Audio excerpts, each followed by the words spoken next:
মামুন লায়লার সম্পদের প্রতি লোভে আসক্ত হয়ে এই লায়লার পিছনে এসেছে তার সম্পদ রাজি দখলে নেওয়ার জন্য। আপনারা অবগত আছেন, কোনো মামলা ট্রায়ালে আসে, বিশেষ করে ক্লিয়ার মামলা, এবং যখন মামলা ট্রায়ালে আসে তখন সেই মামলাটা রাষ্ট্রপক্ষে আমাদেরকে দেখতে হয়।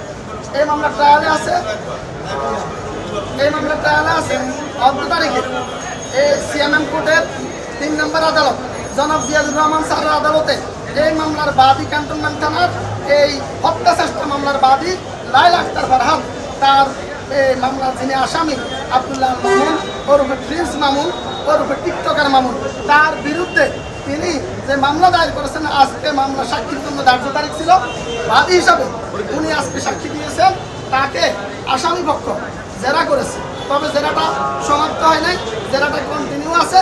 আগামী মাসে 29 তারিখ অর্থাৎ 29 সেপ্টেম্বর 2025 তারিখে পুনরায় জেরার জন্য দিন ধার্য করা আছে।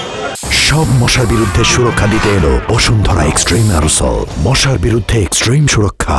মামুন লায়লার সম্পদের প্রতি লোভে আসক্ত হয়ে এই লায়লার পিছনে এসেছে তার সম্পদ রাজি দখলে নেওয়ার জন্য, এবং লায়লাকে সর্বশান্ত করে আজ সে অনেক দামি গাড়ি, দামি বাড়ি সে ইউজ করে।